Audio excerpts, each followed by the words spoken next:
Sita stood, her hands locked behind her back, her head bowed, muck and refuse from the Mithila slums. All over her clothes, her face caked with mud, the very expensive ring on her finger missing. Shivering with fear, she had never seen her mother so angry. Sunaina was staring at her daughter. No words were spoken, just a look of utter disapproval. And, worse, disappointment. Sita felt like she had failed her mother in the worst possible way. "I'm so sorry, Ma," wailed Sita, fresh tears flowing down her face. She wished her mother would at least say something. Or slap her. Or scold her. This silence was terrifying. "Ma." Sunaina sat in stony silence, staring hard at her daughter. "My lady." Sunaina looked towards the entrance to her chamber. A Mithila policeman was standing there, his head bowed. "What is the news?" asked Sunaina, brusquely. "The 5 boys are missing, my lady," said the policeman. "They have probably escaped. All 5. I don't have any new information on the injured boy, my lady," said the policeman, referring to the one hit on the head by Sita. "Some witnesses have come forward. They say that he was carried away by the other boys. He was bleeding a lot. A lot. Well, one witness said he would be surprised if that boy." The policeman, wisely, left the words, "made it alive," unsaid. "Leave us," ordered Sunaina. The policeman immediately saluted, turned, and marched out. Sunaina turned her attention back to Sita. Her daughter cowered under the stern gaze. The queen then looked beyond Sita, at the filthy adolescent standing near the wall. "What is your name, child?" asked Sunaina. "Samichi, my lady." "You are not going back to the slums, Samichi. You will stay in the palace from now on." Samichi smiled and folded her hands together into a namaste. "Of course, my lady. It will be my honor to." Samichi stopped speaking as Sunaina raised her right hand. The queen turned towards Sita. "Go to your chambers, take a bath, have the physician look at your wounds, and Samichi's wounds. We will speak." Sita was standing next to Sunaina, who was seated on the ground. Both Sunaina and she were outside the private temple room in the queen's chambers. Sunaina was engrossed in making a fresh rangoli on the floor, made of powdered colors. It was an ethereal mix of fractals, mathematics, philosophy, and spiritual symbolism. Sunaina made a new rangoli early every morning at the entrance of the temple. Within the temple, idols of the main gods who Sunaina worshipped had been consecrated. Lord Parshuram, the previous Vishnu. Lord Rudra, the great Mahadev. Lord Brahma, the creator scientist. But the pride of place at the center was reserved for the mother goddess, Shakti Ma. The tradition of mother goddess worship was especially strong in the land of Sunaina's father, Assam, a vast, fertile and fabulously rich valley that embraced the upper reaches of the largest river of the Indian subcontinent, Brahmaputra.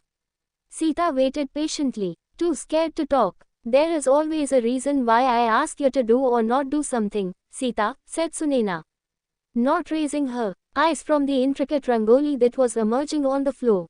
Sita sat still, her eyes pinned on her mother's hands. "There is an age to discover certain things in life. You need to be ready for it." Finishing the rangoli, Sunaina looked at her daughter. Sita relaxed as she saw her mother's eyes. They were full of love, as always. She wasn't angry anymore. "There are bad people too, Sita.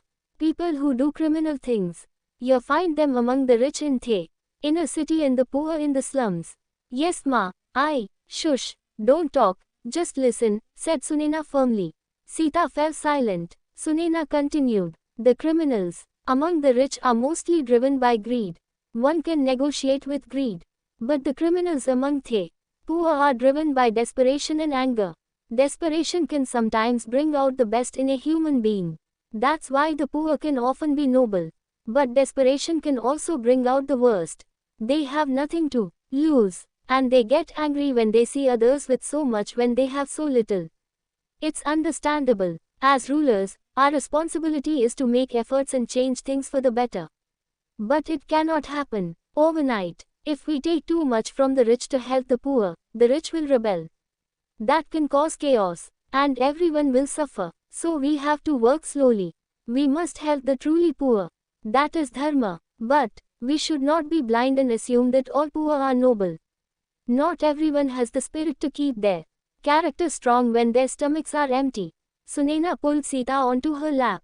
She sat comfortably. For the first time since her foolhardy foray into the slums, she breathed a little easier.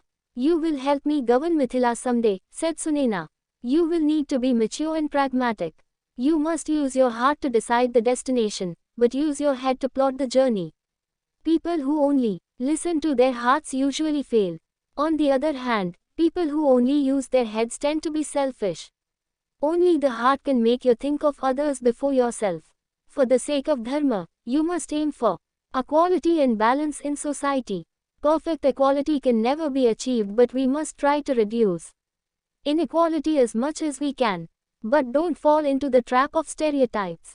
Don't assume that the powerful are always bad or that the powerless are always good. There is good and bad in everyone. Sita nodded silently. You need to be liberal, of course. For that is the Indian way. But don't be a blind and stupid liberal. Yes, Ma, and do not willfully put yourself in danger ever again. Sita hugged her mother, as tears flowed out of her eyes.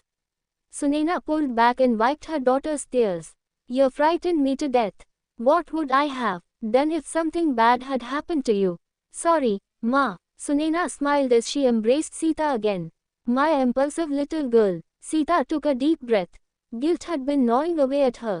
She needed to know. Ma, that boy I hit on the head, what? Sunaina interrupted her daughter. Don't worry about that. But, I said don't worry about that. Thank you, Chacha, Sita squealed, as she jumped into her uncle Kushadhvaj's arms. Kushadhvaj, Janak's younger brother and the king of Sankashya, was on a visit to Mithila. He had brought a gift for his niece. A gift that had been a massive hit. It was an Arabian horse. Native Indian breeds were different from the Arab variety. The Indian ones usually had 34 ribs while the Arabian horses often had 36. More importantly, an Arabian horse was much sought after as it was smaller, sleeker, and easier to train. And its endurance level was markedly superior. It was a prized possession, and expensive too. Sita was understandably delighted. Kushadhvaj handed her a customized saddle, suitable for her size. Made of leather, it had a gold-plated horn on top of the pommel. The saddle, though small, was still heavy for the young Sita. But she refused the help of the Mithila royal staff in carrying it. Sita dragged the saddle to the private courtyard of the royal chambers, where her young horse waited for her. It was held by one of Kushadhvaj's aides. Sunaina smiled. Thank you so much. Sita will be lost in this project for the next few weeks. I don't think she will eat or sleep till she's learned how to ride. She's a good girl, said Kushadhvaj. But it is an expensive gift, Kushadhvaj. She's my only niece, Bhabhi, said Kushadhvaj to his sister-in-law. If I won't spoil her, then who will? Sunaina smiled and gestured for them to join Janak in the veranda adjoining the courtyard. The king of Mithila set the Brihadaranyaka Upanishad manuscript aside as his wife and brother joined him. Discreet aides placed some cups filled with buttermilk on the table. They also lit a silver lamp, placed at the center of the table. Just as noiselessly, they withdrew. Kushadhvaj cast a quizzical look at the lamp and frowned. It was daytime, but he remained quiet. Sunaina waited till the aides were out of earshot. Then she looked at Janak. But her husband had picked up his manuscript again, deeply engrossed. After her attempts to meet his eyes remained unsuccessful, she cleared her throat. Janak remained focused on the manuscript in his hands. What is it, Bhabhi? Asked Kushadhvaj. Sunaina realized that she had no choice. She would have to be the one to speak up. She pulled a document out of the large pouch tied to her waist and placed it on the table. Kushadhvaj resolutely refused to look at it. Kushadhvaj, we have been discussing the road connecting Sankashya to Mithila for many years now, said Sunaina. It was washed away in the Great Flood. But it has been more than 2 decades since. The absence of that road has caused immense hardship to the citizens and traders of Mithila. What traders, Bhabhi? Said Kushadhvaj, laughing gently. Are there any in Mithila? Sunaina ignored the barb. You had agreed in principle to pay for 2/3 of the cost of the road, if Mithila financed the remaining one-third. Kushadhwaj remained silent. Mithila has raised its share of the money, said Sunaina. She pointed to the document. Let's seal the agreement and let the construction begin. Kushadhwaj smiled. But Bhabhi, I don't see what the problem is.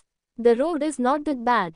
People use it every day. I myself took that road to Mithila yesterday. But you are a king, Kushadhwaj, said Sunaina pleasantly, her tone studiously polite. You are capable of many things that ordinary people are not. Ordinary people need a good road. Kushadhwaj smiled broadly. Yes, the ordinary people of Mithila are lucky to have a queen as committed to them as you are. Sunaina did not say anything. I have an idea, Bhabhi, said Kushadhwaj. Let Mithila begin the construction of the road. Once your share of the one-third is done, Sankashya will complete the remaining two-third. All right. Sunaina picked up the document and a quill from a side table and scribbled a line at the end. She then pulled out the royal seal from her pouch and marked the agreement. She offered the document to Kushadhwaj. It was then that Kushadhwaj realized the significance of the lamp. Lord Agni, the god of fire, as witness. Every Indian believed that Agni was the great purifier. It was not a coincidence that the first hymn of the first chapter of the holiest Indian scripture, the Rig Veda, celebrated Lord Agni. All promises that were sealed with the god of fire as witness could never be broken. Promises of marriage, of gains, of peace treaties, and even a promise to build roads. Kushadhwaj did not take the agreement from his sister-in-law. Instead, he reached into his pouch and pulled out his own royal seal. I trust you completely, Bhabhi. You can mark my agreement on the document. Sunaina took the seal from Kushadhwaj and was about to stamp the agreement, when he softly spoke. It's a new seal, Bhabhi. One that reflects Sankashya properly. Sunaina frowned. She turned the seal around and looked at its markings. Even though it was a mirror image of the symbol that would be marked on the agreement, the Queen of Mithila recognized it immediately. It was a single dolphin, the seal symbol of Mithila. Sankashya had historically been a subsidiary kingdom of Mithila, ruled by the younger members of the royal family. And it had a different seal, a single Hilsa fish. Sunaina stiffened in anger, but she knew that she had to control her temper. She slowly placed the document back on the table. The Sankashya seal had not been used. Why don't you give me your actual seal, Kushadhwaj? Said Sunaina. This is my kingdom seal now, Bhabhi. It can never be so unless Mithila accepts it. No kingdom will recognize this as your seal till Mithila publicly does so. Every sub-Sindhu kingdom knows that the single dolphin is the mark of the Mithila royal family's direct line. True, Bhabhi, but you can change that. You can legitimize the seal across the land by using it on that document. Sunaina cast a look at her husband. The king of Mithila raised his head, looked briefly at his wife, and then went back to the Brihadaranyaka Upanishad.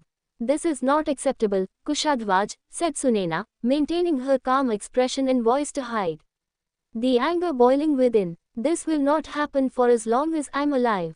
I don't understand why you are getting so agitated, Bhabhi. You have married into the Mithila royal family. I was born into it. The royal blood of Mithila flows in my veins, not yours. Right, Janak Dada. Janak looked up and finally spoke, though the tone was detached and devoid of anger. Kushadhwaj, whatever Sunaina says is my decision as well. Kushadhwaj stood up. This is a sad day. Blood has been insulted by blood. For the sake of Sunaina too rose to her feet, abruptly interrupting Kushadhwaj, though her tone remained unfailingly polite. Be careful what you say next, Kushadhwaj. Kushadhwaj laughed. He stepped forward and took the Sankashya seal from Sunaina's hand. This is mine. Sunaina remained silent. Don't pretend to be a custodian of the royal traditions of Mithila, scoffed Kushadhwaj. You are not blood family. You are only an import. Sunaina was about to say something when she felt a small hand wrap itself around hers. She looked down. The young Sita stood by her side, shaking with fury. In her other hand was the saddle that Kushadhwaj had just gifted her. She threw the saddle at her uncle. It fell on his feet. As Kushadhwaj doubled up in pain, the Sankashya seal fell from his hand. Sita leapt forward, picked up the seal and smashed it to the ground, breaking it in two. The breaking of a royal seal was considered a very bad omen. This was a grievous insult. Sita, shouted Janak. Kushadhwaj's face contorted with fury. This is an outrage, Dada. Sita now stood in front of her mother. She faced her uncle, daring him with her eyes, spreading her arms out to cover her mother protectively. The king of Sankashya picked up the broken pieces of his royal seal and stormed out. You have not heard the last of this, Dada. As he left, Sunena went down on her knees and turned Sita around. You should not have done that. Sita. Sita looked at her mother with smoldering eyes, then turned to look at her father, defiant and accusing. There was not a trace of apology on her face. You should not have done that, Sita. Sita held on to her mother, refusing to let go. She wept with wordless anguish. A smiling Janak came up to her and patted her head. The royal family had gathered in the king's private office. A few weeks had passed since the incident with Kushadhwaj. Sita, her parents had decided, was old enough to leave for Gurukul, literally, the Guru's family, but in effect a residential school. Janak and Sunena had chosen Rishi Shwetaketu's Gurukul for their daughter. Shwetaketu was the uncle of Janak's chief guru, Ashtavakra. His Gurukul offered lessons in the core subjects of philosophy, mathematics, science, and Sanskrit. Sita would also receive education in other specialized subjects like geography, history, economics, and royal administration, among others. One subject that Sunena had insisted Sita be taught, overriding Janak's objections, was warfare and martial arts. Janak believed in non-violence. Sunena believed in being practical. Sita knew that she had to go. But she was a child. And the child was terrified of leaving home. You will come home regularly, my dear, said Janak. And we will come and see you too. The ashram is on the banks of the Ganga river. It's not too far. Sita tightened her grip on her mother. Sunena prized Sita's arms and held her chin. She made her daughter look at her. You will do well. There, it will prepare you for your life. I know that. Are you sending me away because of what I did with Chacha? Sobbed Sita. Sunena and Janak immediately went down on their knees and held her close. Of course not, my darling, said Sunena. This has nothing to do with your uncle. You have to study. You must get educated so that you can help run this kingdom someday. Yes, Sita, said Janak. Your mother is right. What happened with Kushadhwaj uncle has nothing to do with you. It is between him and your mother and I. Sita burst into a fresh bout of tears. She clung to her parents'